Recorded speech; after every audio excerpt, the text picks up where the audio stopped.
There are many arguments for premarital sex, ranging from sexual compatibility, be able to have feeling intimate life, to saying that it gives emotional connection, it strengthens bond between couples. I've had other arguments like saying it's a way of stress relief. I don't know how far that is true. And then that it reduces curiosity, as saying it prevents unrealistic expectations when you eventually get married, and that you learn your desires and boundaries. So you know what pleases the other, and then be able to learn boundaries and what not to do. Let me have your comments below. What do you think about this very controversial topic of chastity in marriage? Chastity before and chastity during marriage. If you like it, please give me a thumbs up, subscribe, and turn on the notification so that when I post more videos, you will be notified and you can view them. And please also remember to share the link to others who will benefit from this, so that we can also have their comments and opinions, and it could be informative for them. Today, I want us to look at the issues of how premarital sex is breaking homes and breaking them badly.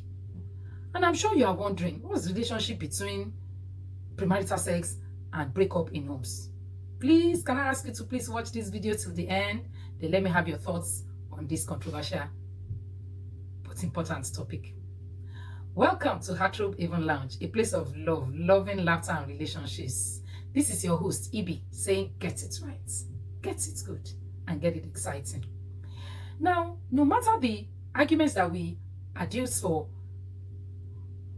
doing TheDo before marriage, I want to tell you that the best way to enjoy any product is to follow the manufacturer's manual. And the manufacturer's manual in this instance says no. God says no. So if he says no, then it is no. And I want to tell you that I have found out that every time God gives a law, it is actually for our benefit, never for his. Look at all the complications that come with doing TheDo before marriage. I want to avoid that word as much as possible in this video because of some YouTube regulations. The greatest, I think, is trust issues.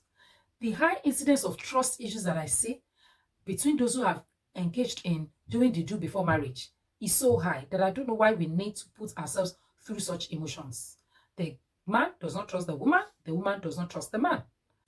I remember watching an episode where a girl and a guy had a fight, and the guy was like, now seeing her with someone else. He was jittery, he was uncomfortable, and the friend was like, relax, this is the first time they're just getting to know themselves. Why are you so worried? Did she do it with you the first time?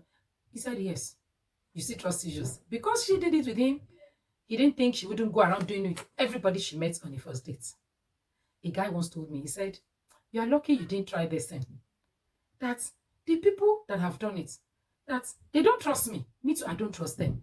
Trust issues. That's why you see a man always suspecting the wife. You see a woman always suspecting the husband.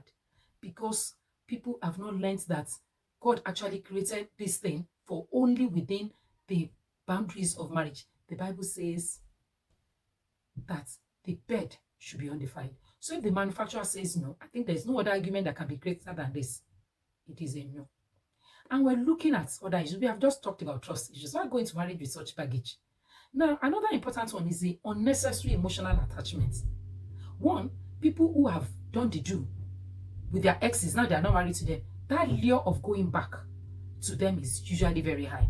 Even if they don't see themselves for a while, sometimes when you see they meet up, the lure is so, and then you start having stories of like, it's just a one time, it's just a one night, and the rest of it. When people have not learned boundaries and have not disciplined themselves enough to know that this is only within marriage. The lure of going, and the emotional baggage from it, the unfair comparison with the person they're not married to, and it should be this and that people say. If you haven't done it, wherever you go to, you enjoy it. It is what you meet there that you enjoy. Women are not food to be tasted. I do not understand why somebody feels, yes, you have to actually taste somebody before the marriage. No. When you do it within marriage, you both start from zero and build up yourselves together. So the unnecessary emotional attachment is not there, and the baggage is not there. Even culture does not support it. Morally, it is wrong. Medical science today is also preaching abstinence.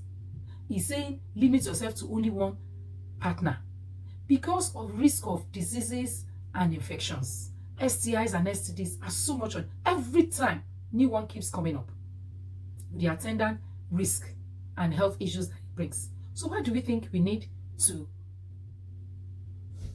dishonor God and not adhere to what he has said? The complications we come up with are quite unnecessary if you ask me. What about risk of unwanted pregnancies? Contraceptives are not foolproof. A lot of time contraceptives fail, even in marriage. But you know the beauty of it? Even when you have an unplanned pregnancy in marriage, you just have one more child. It's as simple as that. And the child keeps growing with the others. But when it is done outside marriage, it's a whole lot of complications.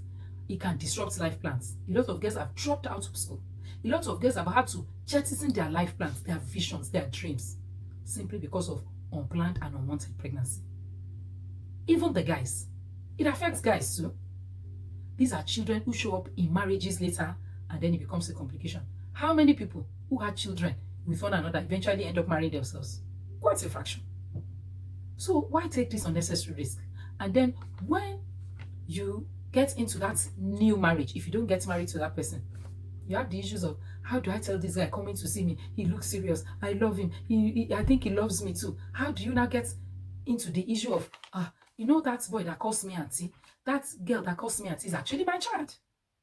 That's a whole lot of complications. Some have lost relationships over it. Oh, they were not bold enough to tell the partners. They went into marriage and then it becomes a problem that even it is a disservice to the children themselves, because sometimes the new partners are not ready to take on those children and then you end up dumping them with grandparents or one relative or the other and not allowing that child to bond with the father or the mother.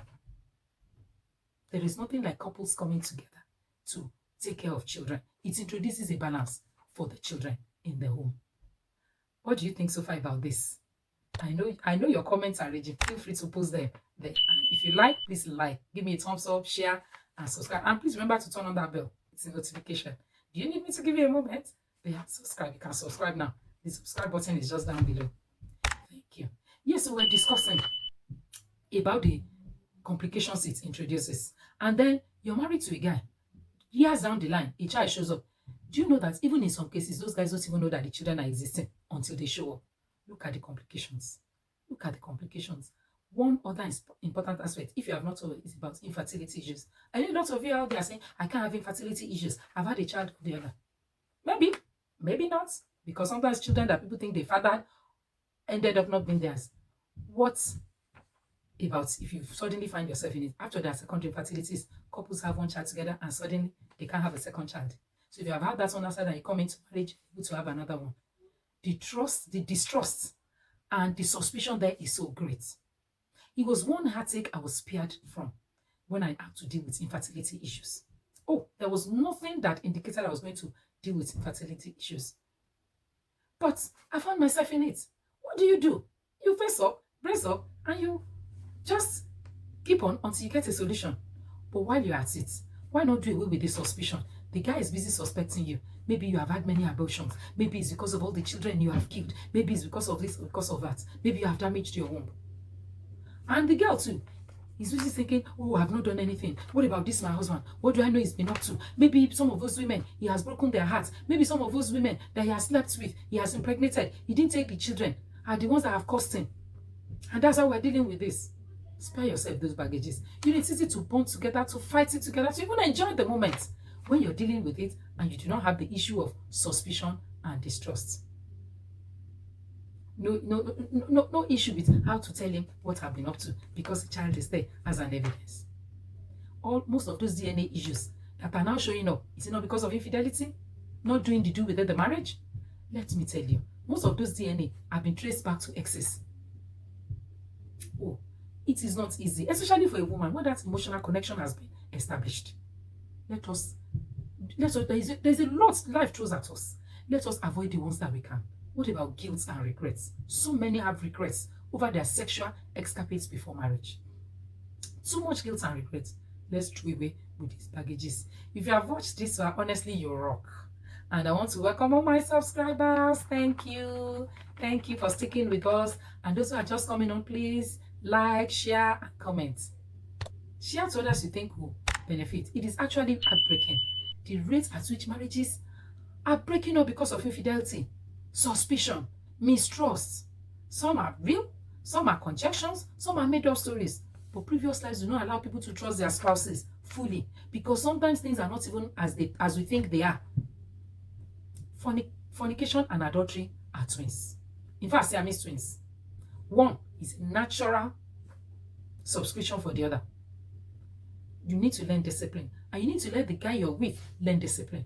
You need to learn discipline, and you need to let the baby you're with learn discipline. The wideness of adultery is very, very open to fornicators. Let us spare ourselves. Why are you even sleeping together if you are not married and dealing with the complications? Why let a guy deceive you with stories of, if you love me, you will do it for me. If he loves you, you should put a ring on it. Simple. You got it?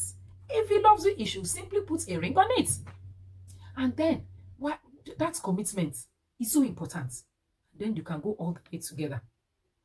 If you don't help your partner to stay chaste outside marriage, you have automatically given a ticket and yourself a ticket to endure and go through the pains of adultery and infidelity in your marriage. Nobody suddenly becomes faithful after being wild out there. In fact, I tell people, when people tell me children can digest sugar, I tell them they can digest sugar. I agree with you. But what about forming it as an habit? Those who have sweet tooth as adults, who are battling with it, they didn't start learning it as adults. They learned it as children. So don't say because children can digest it, you just give it to them anyhow. And then they do not know how to. Same thing with fornication and adultery. That is why I said it's breaking up homes. A lot of women are going through a lot. A lot of men are going through a lot simply because of the sin of fornication and adultery. A wife is not always available to satisfy a man. So there is no time you will not need to discipline yourself. So many reasons are possible why a woman won't be available. Health issues, exhaustion, emotional stress. What about pregnancy, childbirth, past and present trauma? Myriad of reasons why a woman will not be available. And if you haven't learned discipline outside, you can't. Don't pay lifetime subscription for adultery. Stay away from fornication. Stay away from sexual lust. Save yourself that tactic. Flee, flee, flee. God says no, and it is no, because he doesn't change. If you have stayed this far, thank you so much for watching to the end. And I still need your comments. I like to hear them. It will enable me to, if there are questions, you can talk to me at relationshiphaven@outlook.com. Relationship Haven. Send me an email, relationshiphaven@outlook.com. If you have indulged in it, you can still stop and begin to learn the discipline until you are married. Remember, God is a forgiving God. When you stop, you repent genuinely. Of course, he forgives, and then you can move on. Remember to turn on the notification, to subscribe, to share, to give a thumbs up, and to like. Until I come your way again, this is Atrobe Haven Lounge, EB, your host, saying, get it right, get it good, and get it exciting. Get it right, get it good, and get it exciting. Bye.